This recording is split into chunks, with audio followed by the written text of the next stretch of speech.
बिस्मिल्लाहिर्रहमानिर्रहीम अस्सलाम वालेकुम। वेलकम करते हैं आपका किचन विद शमसा में। मैं आज लेकर आई हूँ आप लोगों के लिए बड़ी मज़ेदार सी रेसिपी की तरफ बढ़ने से पहले अगर आप लोगों ने अभी तक मेरे चैनल को सब्सक्राइब नहीं किया तो प्लीज़ जल्दी से जाकर मेरे चैनल को सब्सक्राइब कर लें, और जिन्होंने सब्सक्राइब कर दिया थैंक यू सो मच। एक अच्छा सा कमेंट करें, शेयर करें, लाइक करें।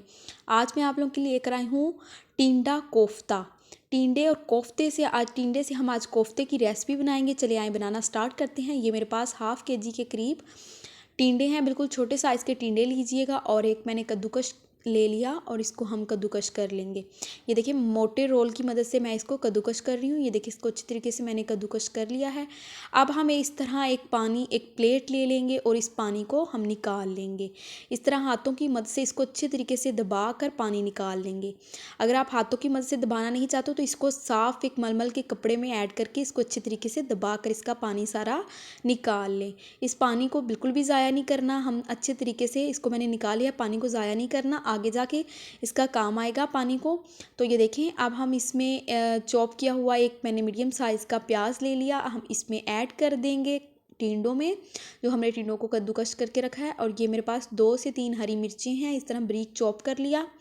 हाफ़ चम्मच के करीब इसमें दड़ा मिर्च ऐड कर देंगे, चम्मच लाल मिर्च का पाउडर, हाफ़ चम्मच हल्दी पाउडर, हाफ़ चम्मच नमक ऐड कर देंगे, हाफ़ चम्मच सूखा धनिया और हाफ़ चम्मच के करीब इसमें ज़ीरा ऐड कर दिया। और ये मेरे पास थोम है पिसा हुआ, इसमें मैंने हाफ़ चम्मच के करीब ऐड कर दिया। हम बेंडिंग के लिए इसमें 2 से 3 चम्मच भर के इसमें बेसन के ऐड कर देंगे। 3 चम्मच खाने की 3 चम्मच मैंने इसमें बेसन ऐड कर दिया। अगर आपको कम लगे हम इसमें और ऐड कर देंगे। अब हम इसको अच्छी तरीके से मिक्स कर लेंगे।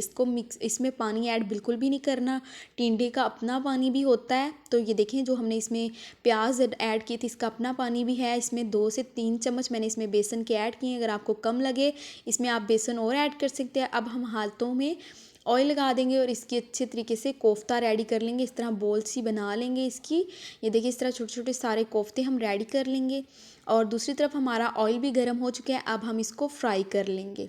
इसमें बेसन ऐड किया, इसके बिल्कुल भी टूटेंगे नहीं, ये अच्छे तरीके से बेंडिंग हो जाएंगे। तो माशाल्लाह ये देखें इसका कलर कितना खूबसूरत सा कलर आ रहा है। ये देखिए माशाल्लाह इसको मीडियम टू लो फ्लेम पे हम इसको अच्छे तरीके से पका लेंगे ताकि बेसन अंदर तक पक जाए ख़त्म।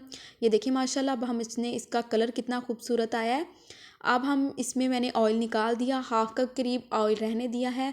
और अब हम इसमें लहसुन अदरक का पेस्ट ऐड कर दिया। इसको अच्छे तरीके से 2 मिनट के लिए इसको फ्राई कर लेंगे। 2 से 3 मिनट की इसको फ्राई करने के बाद ये मेरे पास प्याज का पेस्ट है, तो ये मीडियम साइज़ के 2 मैंने प्याज ले लिए थे। तो अब हमने इसको अच्छे तरीके से पका लेना है। इसको हम अच्छे तरीके से कुक कर लेंगे 2 से 3 मिनट के लिए। ये मेरे पास लौंग है 2 से 3, 2 मोटी इलायची है मेरे पास, और तेज़ पत्ता है इसमें मैंने ऐड कर दिया, और 2 से 3 लौंग ऐड कर दिए, दालचीनी ऐड कर दी। अब हम इसको अच्छे तरीके से पका लेंगे। ये देखिए माशाल्लाह ग्रेवी हमारी रेडी हो रही है।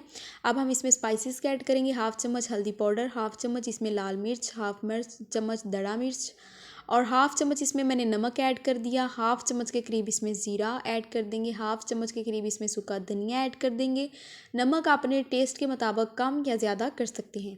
अब हम इसको 5 मिनट के लिए कुक अच्छे तरीके से कर लेंगे ताकि ग्रेवी अच्छे तरीके से हमारी कुक हो जाए। ये मेरे पास मीडियम साइज़ के 2 टमाटर थे, इनका मैंने पेस्ट ऐड बना लिया था। अब हम इसको 5 से 6 मिनट के लिए कुक होने देंगे ताकि जो प्याज और जो हमने टमाटर ऐड किए हैं इसको अच्छे तरीके से ये कुक हो जाएं। अब हमने इसमें खाने की 3 से 4 चम्मच इसमें मैंने योगर्ट ऐड कर दिया। दही को अच्छे तरीके से हम लोग बना लेंगे, पका लेंगे 5 से 6 मिनट के लिए। तो ये देखें अब हम इसको ढक देंगे ताकि जो इसमें हमने पानी जो दही पानी छोड़ती है ताकि अच्छे तरीके से पक जाए। ये मेरे पास टिंडों का जो हमने पानी निकाल के रखा था वो ऐड कर दिया। आप चाहें तो इसको स्किप भी कर सकते हैं, लेकिन इससे बहुत अच्छा फ्लेवर आएगा, बहुत अच्छा टेस्ट आएगा। अब हम इसमें कोफ्ते ऐड करेंगे, जो हमने टिंडे के कोफ्ते बना के रखे थे वो ऐड कर देंगे। इंशाल्लाह आप जब इसको बनाकर अपनी फैमिली को और बच्चों को देंगे, बच्चे देखिएगा इंशाल्लाह आपसे दोबारा फरमाइश करेंगे कि ये रेसिपी हमें दोबारा बना के दें।